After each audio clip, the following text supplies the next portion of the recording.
On this week's episode, Henry Cavill could be done as Superman, but in as Commander Shepard. What's on the way for Pokemon fans? And how do we think WandaVision will end? All this and more as we once again delve into the pop culture cosmos. Welcome to the pop culture cosmos. And we're back with another episode of the Pop Culture Cosmos. This is Gerald Glassford from Pop Culture Cosmos, Game Source, Inside Sports Fantasy Football, and the Lakers Fast Break. We truly appreciate everyone out there listening to all of our shows. And if you can, please give us a 5-star review on Apple Podcasts. Plus, if you can like, share, subscribe, follow, or do anything that you can to support us right here at the Pop Culture Cosmos, it is sincerely appreciated. Also, don't forget, we have content all week long that gets continuously uploaded and streamed live on our Twitch channel, Facebook channel, and also YouTube channel, Pop Culture Cosmos, as well. But it wouldn't be a Pop Culture Cosmos without my good friend. It's our own Josh of Wall Street 2 from Pop Culture Cosmos. You got to check out what he's doing today at popculturecosmos.com. Plus his shows Topicocalypse and the Super BS Gamescast. And also check out his book, which you should buy right now on Barnes & Noble and Amazon. Congratulations, You Suck. It is my good friend. It is Josh Peterson. What's up, man? What's going on, man? Yeah, it's been a busy week for news. It's just been one thing dropping right after the other. So Tell me about it. Yeah, I mean, and so far most of it's been pretty like positive news, I guess. So we haven't had any like negative things in pop culture lately, which is good. A lot to unpack, you know.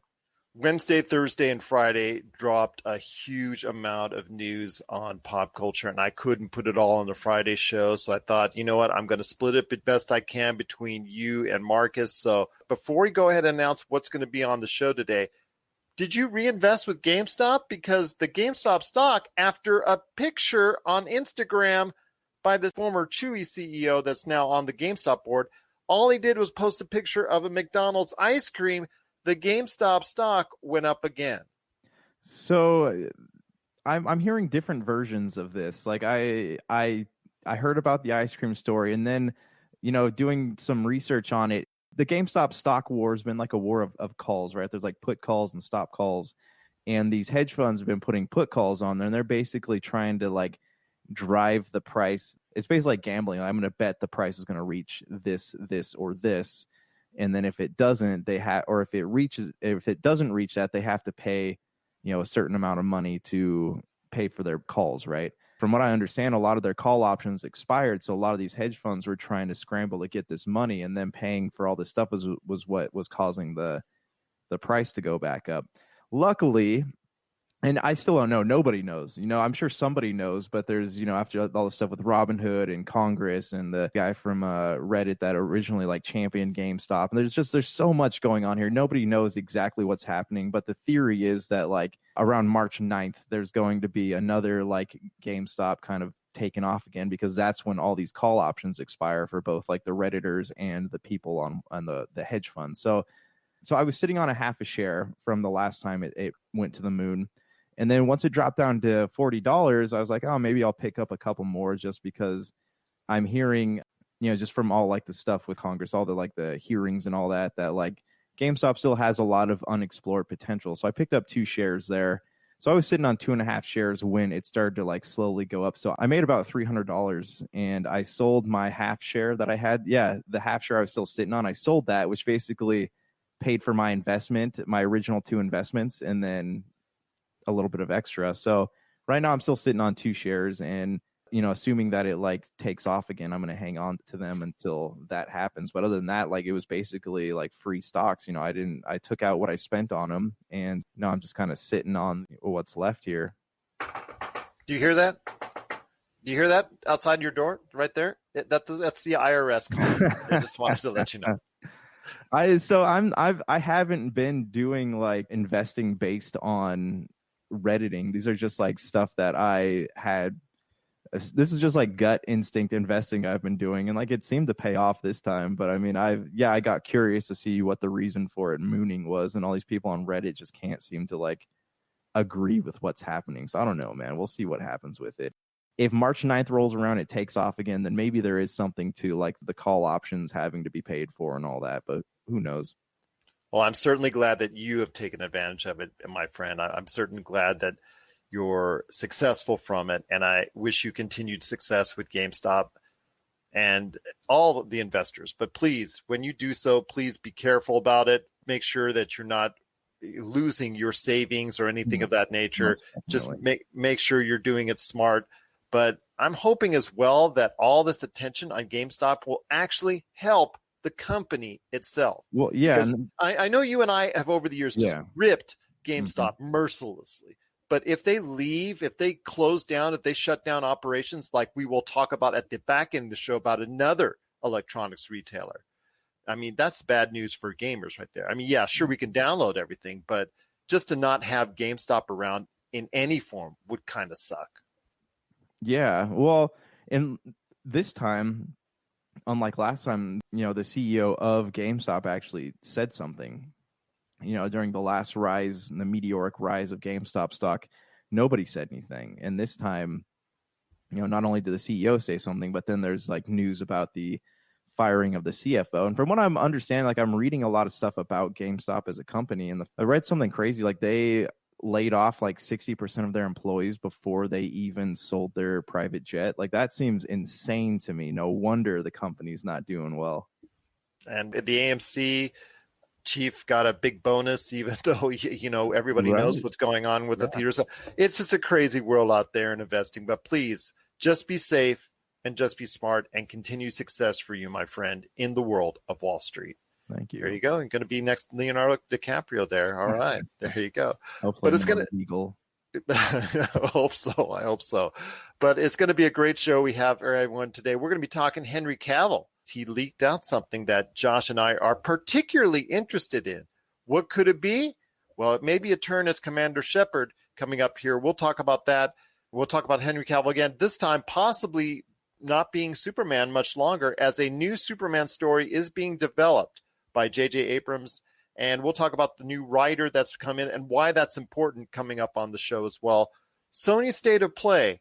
Outside of Final Fantasy VII news, was there anything to Sony State of Play? I'll ask Josh his opinion on that. Pokemon Presents, they had a couple big reveals. We'll talk about that. Of course, we will be hitting WandaVision Episode 8 in this hour.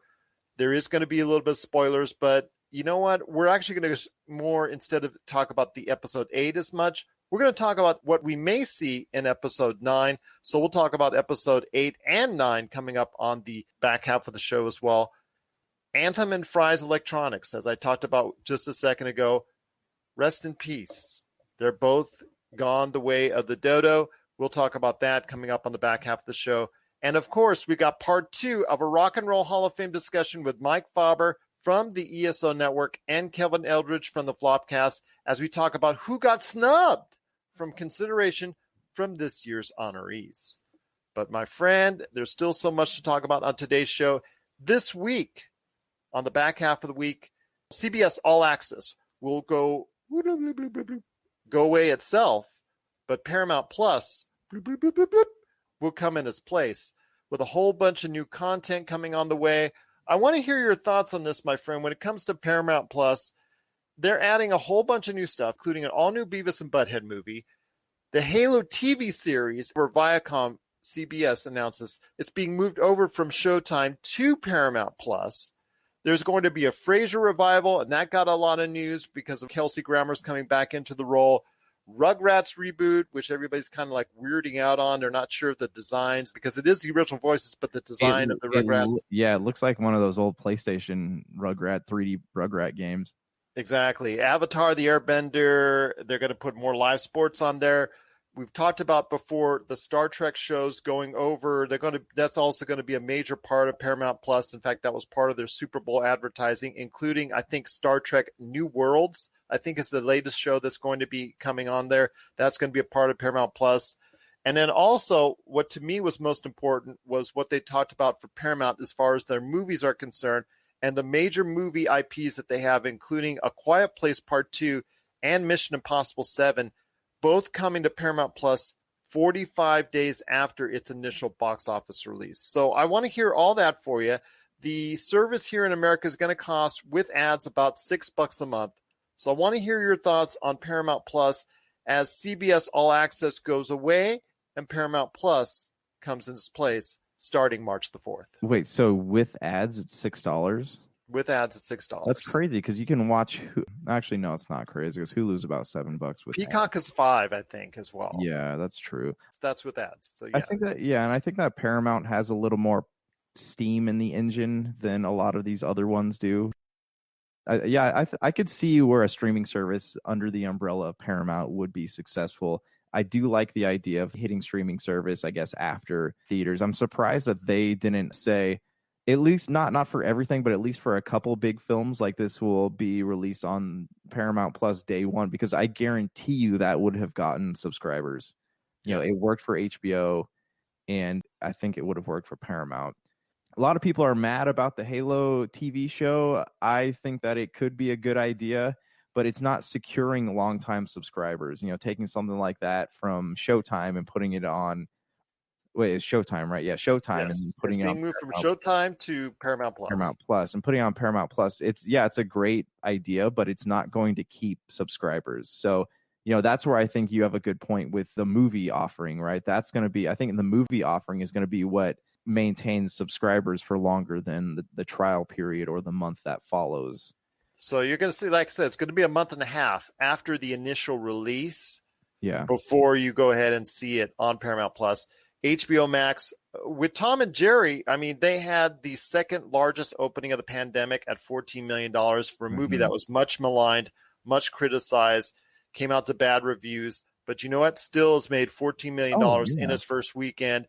And it's been being released day and date on HBO Max. So I don't know if it's such a great idea to be delaying that much of 45 days. So that's what I was going to say. I mean, you're risking a lot. Like, you're playing like this is a casino, right? You're risking a lot on the idea that people are going to go out to the theaters to watch Mission Impossible, or what was the other one you're talking about? A Quiet Place Part 2. And remember, that one was just days from being released before it got pulled, right before really the onset of the pandemic came on here in the States. Exactly. So Quiet Place, like the people that I know that have enjoyed that film, I enjoyed it. But the people that I know who have enjoyed it, they are people who are firm believers in waiting until it's safe to go to the movie theaters. And I think that that's probably a majority of the audience for a film like that. And you know, again, you're gambling a lot. Like, it could lose a lot of steam waiting that long, you know, putting it in theaters first and then having it like tank, you know, and you're risking a lot on that. And I feel like what HBO Max is doing, until it is officially safe to go back to the movies, the HBO Max model is probably going to be the best bet for at least retaining even the minutest amount of box office revenue for something on release day. Absolutely. I mean, New York just announced that it's opening up its theaters for, I think, up to 25% capacity. Yeah. And then also as well, other states are doing the same in kind. They're seeing the numbers dip a little bit with the coronavirus number of people getting affected and deaths. And of course, immediately they're jumping on it as far as, okay, let's open up a lot of stuff. And, you know, a lot of people are happy about that. But again, that's as far as going back to the theaters, that's going to be for a lot of people, you know, a wait and see type deal. And I'm not sure if it's going to be as soon or later that people will go ahead and start coming back. So, I mean, 14, 15, 20, 25 million might be the tops you might see as far as a weekend concern for even the top names. Like, let's say Black Widow comes out. You might not see it get more than 20, 25 million on a weekend just because so many people are afraid to go to the theaters right now. Yeah, there's a lot of risk going on right here. And I don't think people are going to feel safe going back to the movies, at least until holiday of next year. Yeah, I agree. Or at least summer at the earliest of next year. Yeah. I mean, where the vaccine stuff's still fairly new. So, I mean, until there's like more solid availability and more research on just how effective it is, I think that's going to really steer how people reintegrate themselves into public recreation. Well, I'll tell you what, there's just one question I want to ask you as we finish off our conversation on Paramount Plus. I mean, it's coming the end of this week on March the 4th. So I'll ask you this, my friend. How big of a player now do you think it will be?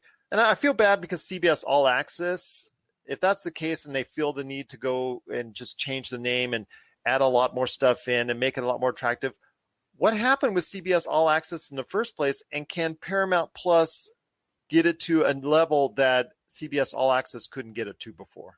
I just feel like CBS Access just didn't have enough offerings for people.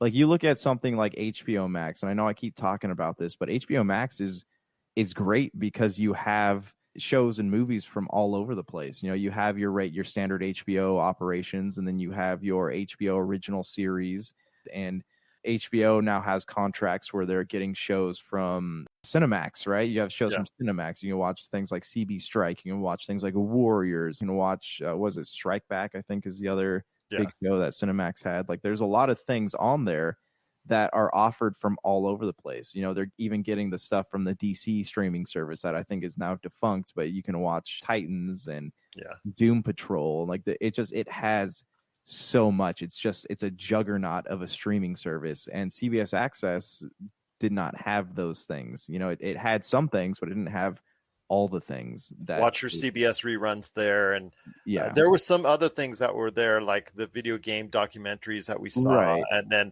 there were some other things that was there. The Stand, I know they also got mixed reviews. That miniseries, unfortunately didn't do as well as they'd hoped as it came around right at the end of the year. But Paramount Plus is going to be something that a lot of people are looking forward to when CBS All Access evolves into Paramount Plus later this week. So we'll keep it up to date on whether or not it makes an imprint or a larger imprint in the streaming wars. But for right now, it is Paramount Plus coming to everyone on March 4th. What are your thoughts out there on Paramount Plus as it heads into existence, taking the place of CBS All Access on March the 4th? Share us your thoughts. popculturecosmos@yahoo.com. Hey, this is Chad from Ghost Toasters, and you're listening to Pop Culture Cosmos Podcast. For the latest news and information, analysis and opinions on the Los Angeles Lakers and the NBA, check out the Lakers Fast Break podcast today on wherever you get your podcasts.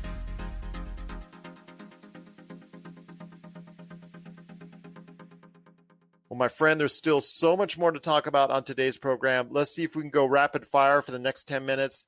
Henry Cavill. I don't know how much longer he's going to be involved in the DC universe, but he might be involved with another universe, as he was in the middle, I think, getting hair and makeup for The Witcher. The Witcher.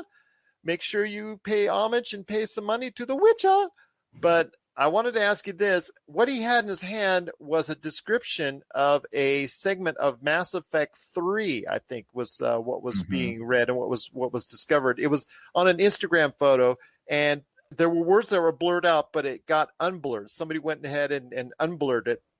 And it had descriptions of Cerberus. It had descriptions of Tali, who's a famous character from the Mass Effect universe, and some other things that dropped hints on the Mass Effect universe that he might actually be thinking about doing, or might have signed, or might have agreed to a Mass Effect TV series or film. Yeah. So go ahead.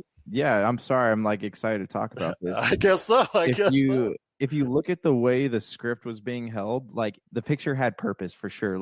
He was looking directly at the camera and holding the script in a way that had revealing information on it. So I definitely... Well, hold on. I'm trying to inconspicuously hold my Costco shopping list so that maybe people try to figure that out. Yeah.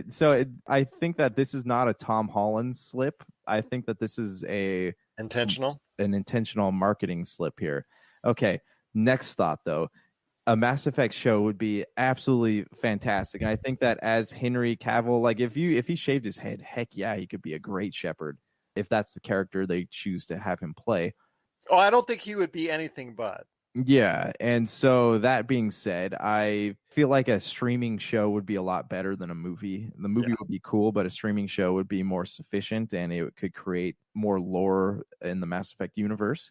Well, let me say this. I agree with you on that. I wouldn't have agreed with you 3 years ago, 4 years ago, because the production values and the money that these streaming services or broadcast networks were putting into their shows would have not made it a sci-fi universe like that as good.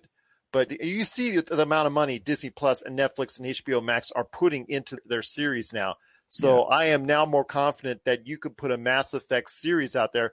Let's say start from the origins. That would be great if they start from the origins where the humans first make the discovery, then they go into the First Contact Wars, then you go into stories with Anderson, then you go in the stories with Shepard. You could really build a world upon that, but obviously they're not going to do that. They're going to cut straight to Shepard. I think it's going to be the case, and maybe do some prequels afterwards. But yeah, I mean, if you look at the fact that there's a new game coming out that is featuring Shepard of whichever gender you played Shepard as, I think that this is a better route for them. Because, I mean, if you don't want to go back and play the original 3 games, you can kind of start at the beginning of Shepard's story and maybe have at least, a season's worth of lore on Shepard before this new game comes out. Like, I think that could be a smart move. It's putting out your most popular product. Most people that know of Mass Effect know Shepard.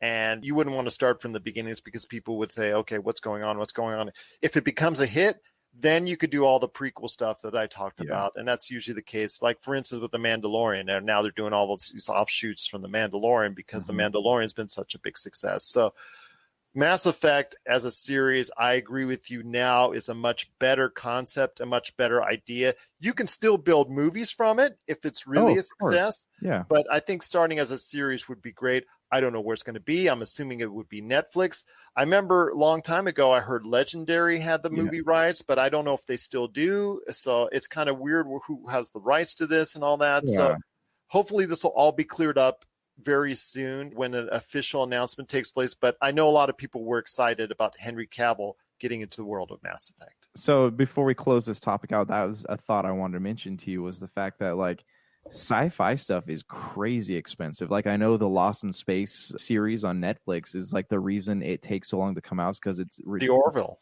Yeah, they're ridiculously expensive to make. Yeah. And looking at something like Mass Effect, like, you'd have to have a budget somewhere in the neighborhood of what Amazon's doing with Lord of the Rings to really bring that story to life and just the beauty and intrigue of that universe. So I could see it being a Netflix thing, but I could also, if Legendary still owns it and Legendary still has all their contracts with Warner Brothers, I could see it being something on HBO Max. But then I'm curious about, like, the non-compete stuff, if that's something in Cavill's contract. I don't know. I mean, we'll see what happens, but I think Netflix. I think it's going to Netflix is the one that's throwing out more cash than anyone right now. Yeah. Amazon Prime could be another possibility because they are ending a very successful series from that they picked up from Sci-Fi, because Sci-Fi and Universal, in a move that was it's more curious now because The Expanse has been a pretty good hit for Amazon Prime, and they're going to be ending it after next season. But this is something that would have been great on Peacock. But again, that's hindsight's 2020, and they decide. I think I think when they canceled, they didn't have an idea that they were going to do Peacock or something like that. There was just one department not talking to the other, but that's another story again that I talked about with Marcus on. Yeah, because he's a huge Expanse fan. But needless to say, we're excited over a Mass Effect series or movie, but most likely a series starring Henry Cavill. What are your thoughts out there, as Henry Cavill could very well play the role of Commander Shepard in an upcoming possible series or movie in the Mass Effect universe? Share us your thoughts, popculturecosmos@yahoo.com. We're continuing rapid fire. Let me see if we can get one more little segment in here before we go ahead and hit the half-hour break. And our guests, Mike Faber from the ESO Network and Kevin Eldridge from the Flopcast. Final Fantasy VII news was all over the place at Sony's State of Play. Final Fantasy VII getting a bump up to make it really looking good for the PlayStation 5. That's not a surprise, and that's going to be a free update that's coming out. But they also announced additional DLC, I think, is going to be coming for Final Fantasy VII as well. That's going to be coming to everybody, whether or not you have a PS5 or PS4. Your thoughts on Final Fantasy VII getting this kind of refresh and additional DLC? Is this something you're looking forward to as a Final Fantasy fan? So I was kind of like, it was a weird thing to end the state of play with. And also, I don't know about you, but this has Nomura's name written all over it. The Kingdom Hearts guy who directed the game, Final Fantasy VII Intergrade. That reminds me of like Kingdom Hearts 2.5 or whatever it is. Like this has that guy's name written all over it. I have a plethora of questions about this. Like the Final Fantasy VII remake was exclusive to Sony for a year. So where does this put the Xbox version of the game? Is it still going to come out? Next question. Yes, it looks cool. And yes, I will most definitely play it. But does this mean that every time they introduce one of the characters from the Final Fantasy VII lore, are we going to have to play their introduction through an add-on? Or is it going to be able to flow organically into the story like in the original game?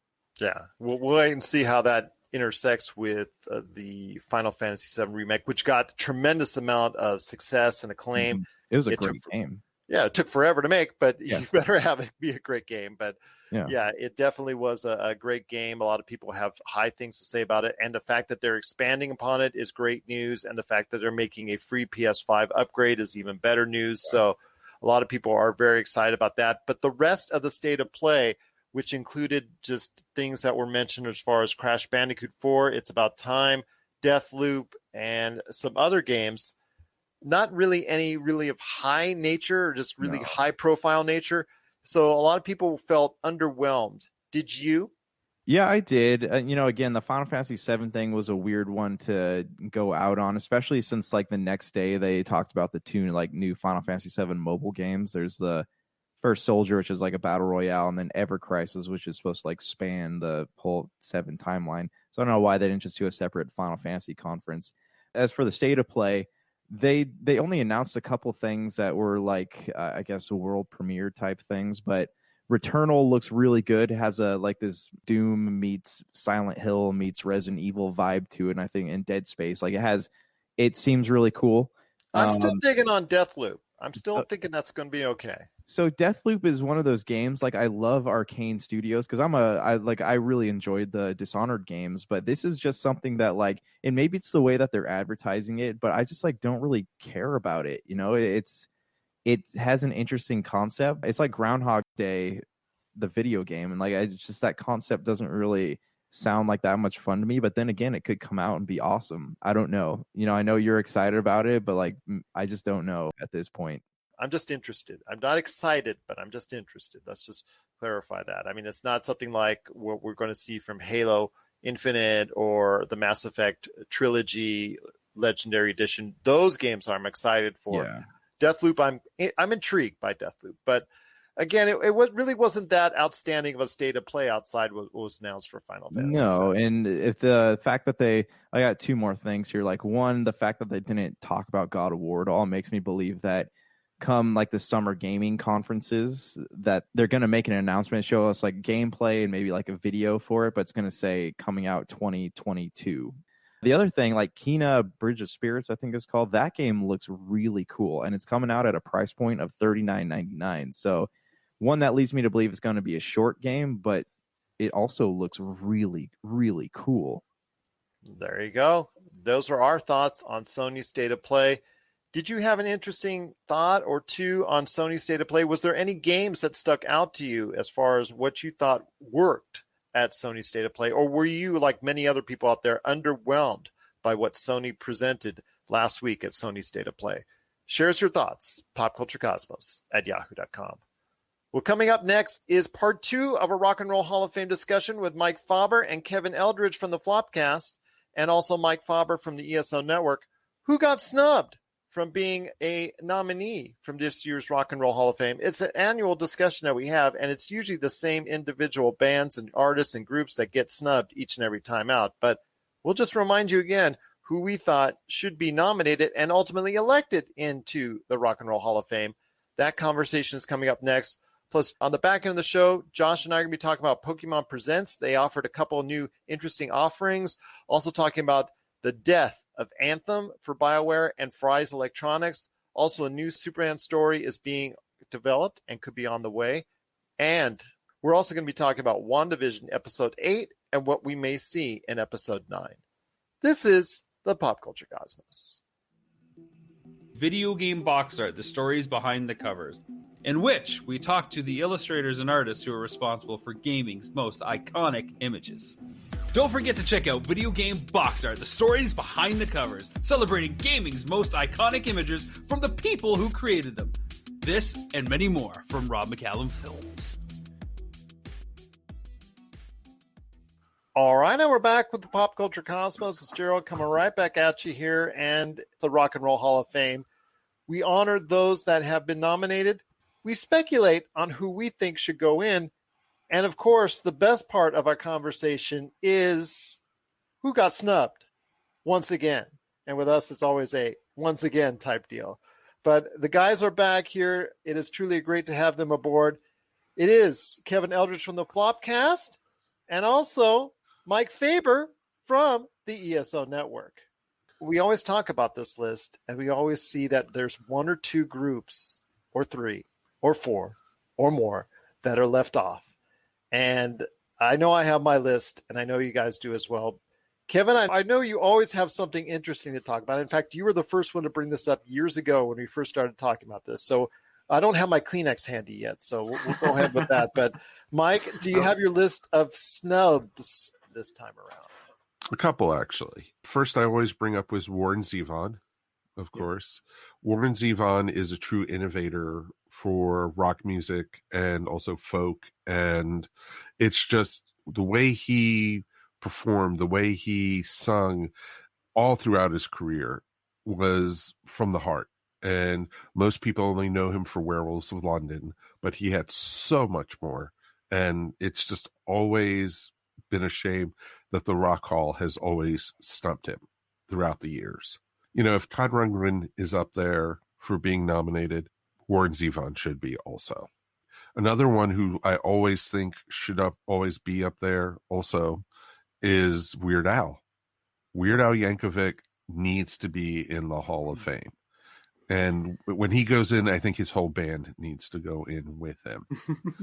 They don't even have a band name. Don't forget the accordion. They should enshrine the accordion. Oh, of course. You got to have an accordion player in the Hall of Fame. Come on. Yes. His first album is probably 81 also, I think, or 82. He qualifies. He's qualified for a long time. His first album was 83, but he had singles even before that. But do you think it's the same kind of mindset that we talk about every single year with a certain band from the 60s? Yeah, definitely. The same thing with the Monkees. Yes. Between the Monkees and Weird Al. And the Rock Hall takes itself too seriously. And those are both very, very deserving acts that should absolutely be in. And Weird Al, I love Weird Al. My very first concert was Weird Al. I've met him several times. Love his music. And I agree, he absolutely deserves to be in. If it were up to me, he'd be in. I don't think he's ever going to get in. No. I would love to see the Monkees get in before all of them are gone, truthfully.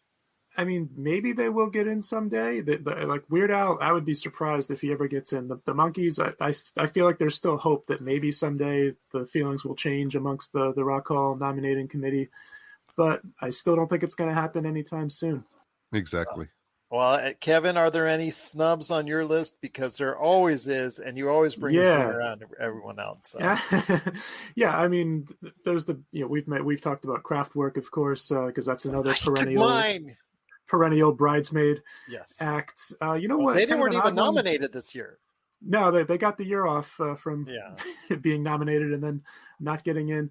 Maybe someday they might have to go the Nile Rodgers route with Kraftwerk and just invent a special induction for them apart from the regular ballot, because they just never seem to be able to come up with the votes, and they definitely should be in there. It's ridiculous. I have a million names on this list, so we don't have time to go through everybody that I jotted down. Kind of an odd one that's been on my mind lately is, what about Cher? Such a megastar who has never been nominated. So Cher is someone that I think should be in. Are Sonny and Cher not in as an act? No. Oh, wow. No, they're not. So she's not in at all. Yeah. I've been thinking about Kool and the Gang lately as well. What a massive act that was for so long, with so many songs that everybody knows. That's a band that should be in also. Pat Benatar was nominated last year and didn't make it. She was not on the ballot this year. I assume they just decided to give Pat the year off and make room for the Go-Go's. So I still want to see Pat get back in sometime soon. If you're looking for oddball picks from me, another couple of names that I thought of as sort of 70s easy listening acts that I feel they're not cool, and it might be a hard sell to the Rock Hall people, but I was thinking about Barry Manilow, and I was thinking about the Carpenters. Ooh. Is Rod Stewart in? Yes. Yes. Oh, he's in. He's in twice. Yeah. He's in as Rod Stewart and also as a member of Faces. Yep. Exactly. Oh, I'll tell you what, it's just been so interesting a conversation as always. But I'll tell you what, Kevin Eldridge from the Flopcast, Mike Faber from the ESO Network.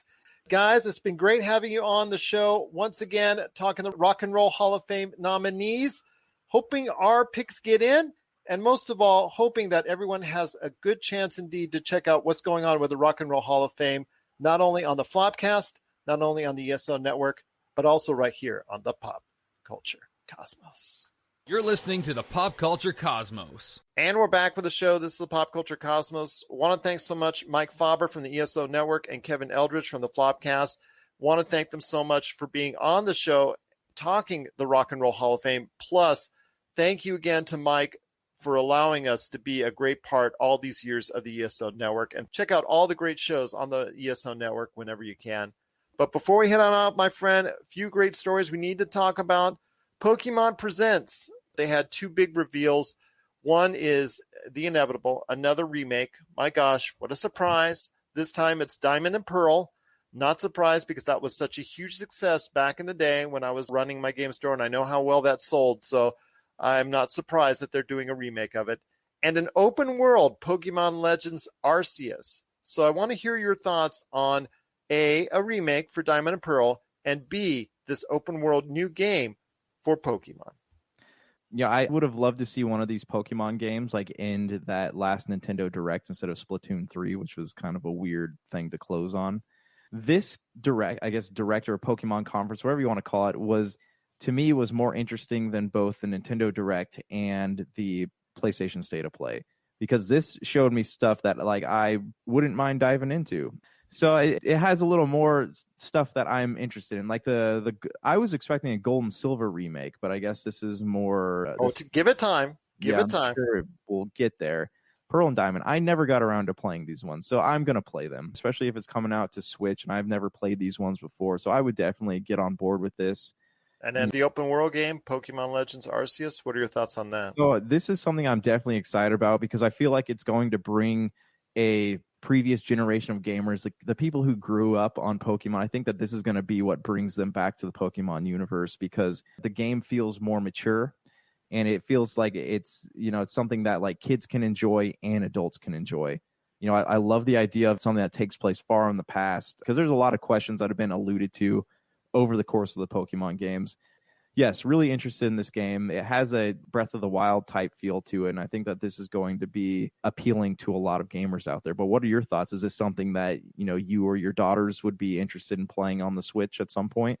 I know my youngest daughter will definitely look into the open world Pokemon Legends Arceus. I think that's something she's really interested in. The remakes, I'm not so sure. Yeah.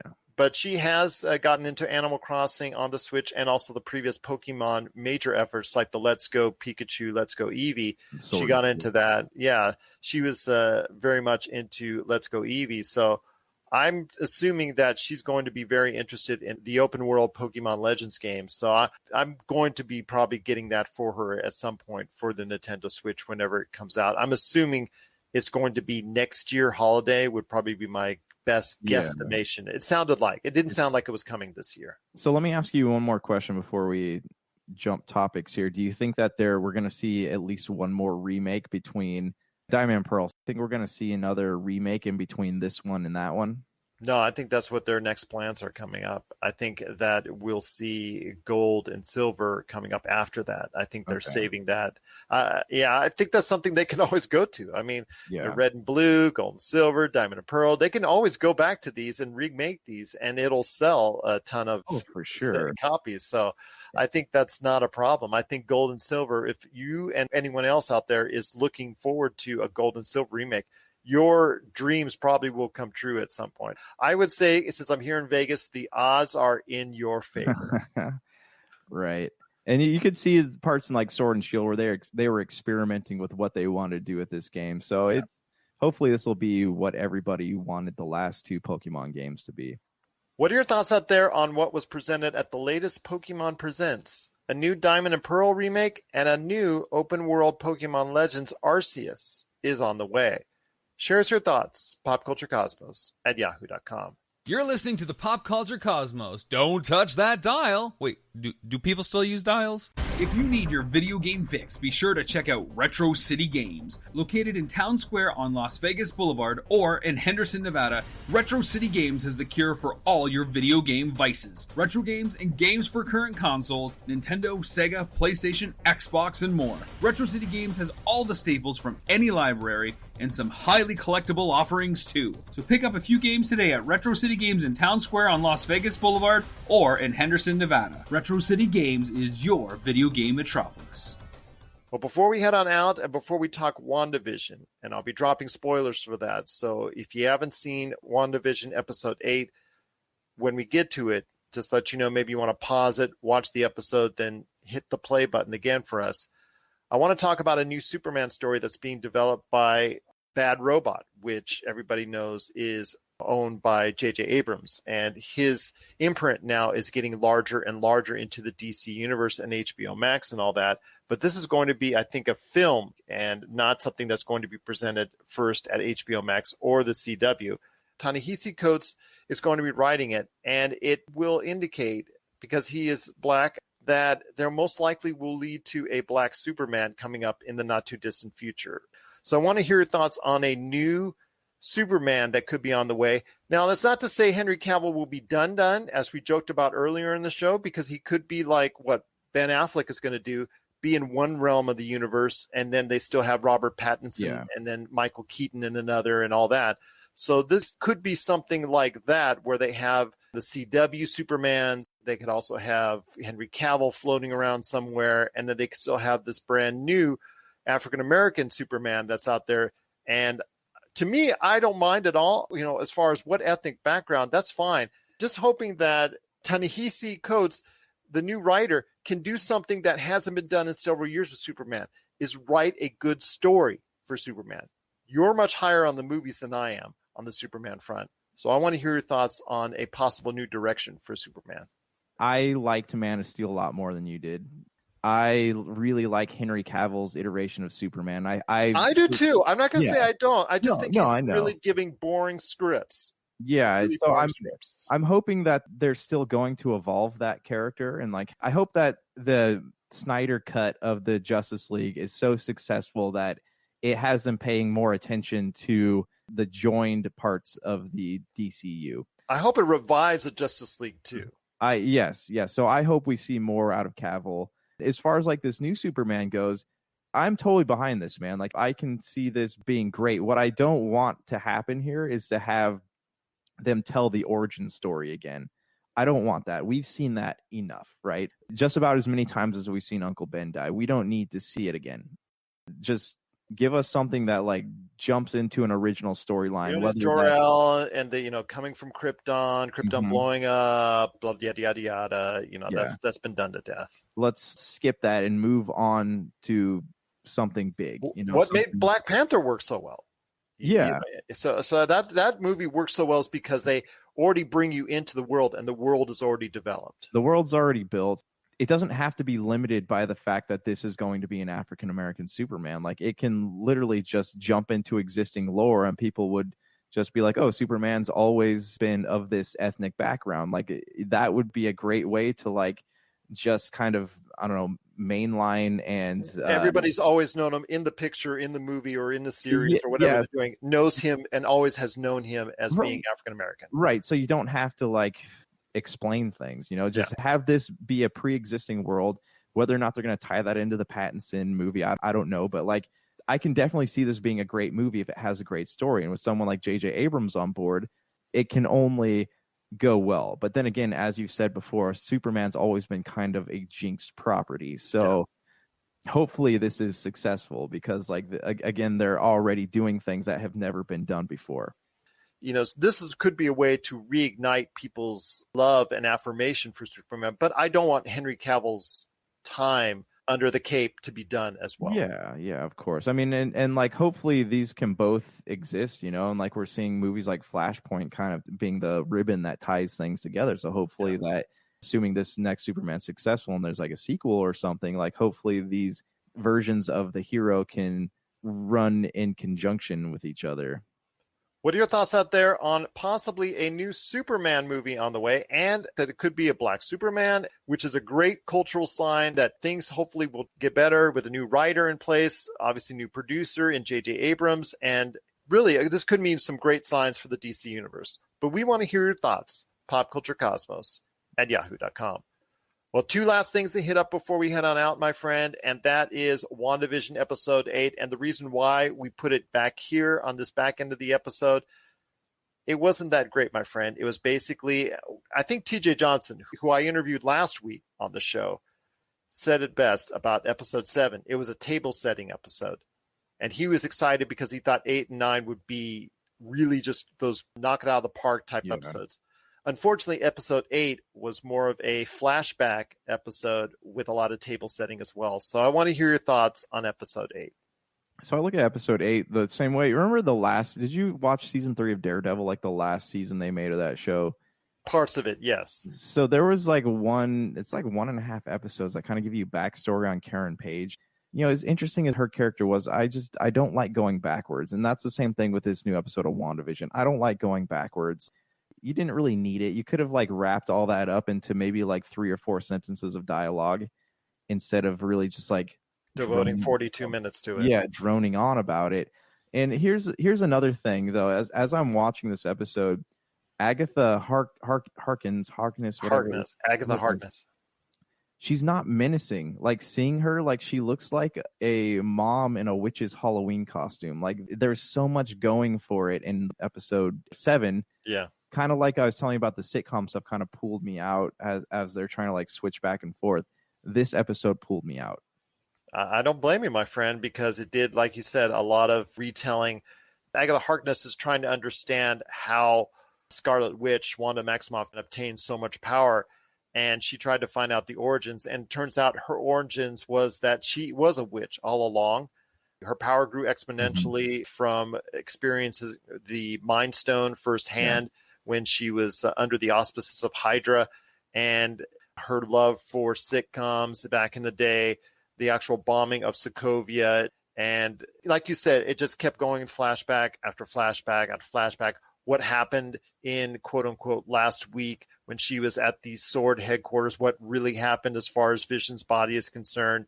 Yeah. And it tells you that Vision's body was cut up by Sword and they're trying to dissect it and trying to rebuild a new Vision out of it. And she didn't actually take the body after all. The reason why she went to Westview is because Vision had bought her a home there. They had a deed and they bought a lot.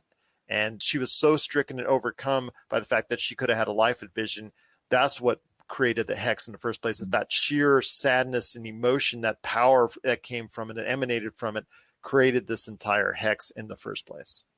Yeah, and seeing some of the backstory, at least as far as like her trip into to Sword to see Vision, like that stuff was interesting because they did answer questions we've been wondering. But you know, my big question here was, did it all need to be done in one episode? Yeah, I agree. You know, why not? They've had all these, because it's going to be over to Episode 9, and they could have run some of these flashbacks or whatever you want, memories through the course of the season instead of just feeding them to you all at once. How are you feeling about Pietro? Like, they weren't really specific. Like, is he the X-Men Pietro, or is he? It sounds like he's not the X-Men Pietro. It sounds like he was just Evan Peters playing a role. I think it's just a major troll on fans is what this is. We're going to find obviously out in Episode 9, which I'm going to ask you here in a sec, your thoughts on that. But it looks like Evan Peters' character is not Pietro Maximoff from the X-Men movies, in that it's just Evan Peters playing a character that suddenly magically appears as Wanda Maximoff's brother in the middle of WandaVision, and that he's actually something else, or maybe a familiar has been suggested of Agatha Harkness, or maybe he could be the big baddie. I think Evan Peters is not the Evan Peters we remember from X-Men. So that's the take I have of it is, and I think it's just really a major troll for Marvel upon his audience. Yeah. I don't know, man. I'm still looking forward to episode 9. This was not a strong episode for me. No, but Noe and Fine and I are going to be talking a little bit more about it on a special Wednesday episode, PCC Extra. So look forward to that on all of our podcast outlets. But before we head on out, my friend, and before we talk Anthem and Fries, any ideas on what you're looking forward to in episode 9? Because we've had a couple of lackluster episodes in both your and my opinion. What are you looking forward to in episode 9? I don't know. I'm looking forward to finding out, Vision, what's going to happen to him. Is this his last dance in the MCU? Are the rumors of Doctor Strange showing up going to turn out to be true? How does this whole thing end with Scarlet Witch still being looked at as a hero? She's kind of dug a hole for herself, especially in her treatment of the sword people. Or is this going to end with her being sucked into another universe, as she's tying herself into Doctor Strange and the Multiverse of Madness? And then finally, from what I understand, there's something in this that's going to allude to Falcon and Winter Soldier. So what is that? So I still have a lot of questions that I hope they can cover within the next 45-minute episode. Well, there's going to be a lot of questions that they will not answer that have been spread out over the course of the season. I mean, there's a lot of stuff. What happened to Agent Franklin? For goodness sakes. Yeah, the beekeeper out. Yeah, he's long gone. He's long dusted off. There's a lot of questions that are going to be asked. For me, how is the white vision that was created by Sword that you saw in a mid-credit scene at the end of the episode? How is this white vision that was created by Sword? How is he going to go ahead and face off against the Vision in the Hex, which is now a fake Vision, or just one that was created from Wanda Maximoff's own magic? How will they face off? Will they combine? Is this the end of Vision, period? We'll find out. But yeah, that's what I'm looking forward to most, because if this is the end of Paul Bettany's tenure as Vision, I'm very sad to see him go. I think he's one of the greatest parts of that universe. Yeah, and I'll be sad to see if it finally comes to an end. But what are your thoughts out there on episode 8 and episode 9 of WandaVision? What are you looking forward to this Friday on WandaVision? And what were your thoughts on this table setting, as my good friend TJ Johnson said, this table setting episode 8? Share us your thoughts, popculturecosmos@yahoo.com. Well, my friend, it's been a great episode. I cannot thank you enough for joining me. Please check out the latest Super BS Gamescast that Josh did just now, I think, with who was on it? Brian Wegner. Okay. Sounds good. I know you just uploaded one to YouTube as well. I saw that. Yeah, just trying to catch up. I haven't been updating the old YouTube page very much, so I'm just trying to get everything current. All right. Well, sounds good. Please check out the Super BS Gamescast on all social media, wherever you check out your podcast. But before we head on out, my friend, we pay final respects to two things in pop culture which we hold dear, one of which is Bioware and EA. EA telling Bioware to pull the plug on Anthem. Anthem was going to go under a redesign and some things that were going to be added in there, but I guess due to the almighty dollar and EA not wanting to spend that dollar, they cut that out. They also cut out the multiplayer option for the upcoming Dragon Age game and cut that out, because they just want them to focus right now squarely on the new Mass Effect and Dragon Age games, but they're cutting some things out of the Dragon Age game, which I found concerning. But your thoughts on BioWare finally cutting the cord on Anthem? It was bound to happen. They had all this cool stuff they're talking about for so long, but I don't think that with Dragon Age 4 coming out and a new Mass Effect in the works, I don't think that they had the manpower for such a massive reboot of this game. What I did really like about what EA had said was that they are stepping back as far as creative control of these games. Star Wars, BioWare, they're stepping back and letting these studios actually have more creative control over that, because they saw how it affected Star Wars Jedi Fallen Order. This makes me excited. I know it's sad about Anthem dying, but it just makes me excited about the future with BioWare, Dragon Age, and Mass Effect. Not really bummed about the Dragon Age multiplayer being cut, just because it seems like those resources could be better put to use in the single player campaign. I feel good about where it's going. I just hope that they make something true to what the fans of these games want. And yeah, it's disappointing because Anthem had such high hopes at first, but maybe this is for the best. Maybe it is for the best. I'm kind of disappointed, though, on the multiplayer option on Dragon Age being cut, because of the fact I would have loved to have done a co-op adventure in that universe, in that realm of Dragon Age, I would have really jumped at the chance for that, because that's what I'm kind of looking for.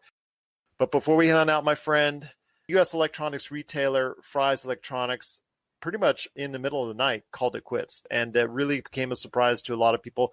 For some like me, who actually saw Fry's Electronics in the waning months and days and had been to them, saw that they had these huge warehouses and very little merchandise in stock left. So you could see the end coming from it. And I actually told my daughter that last time we were in there here at the Las Vegas store that is now closed.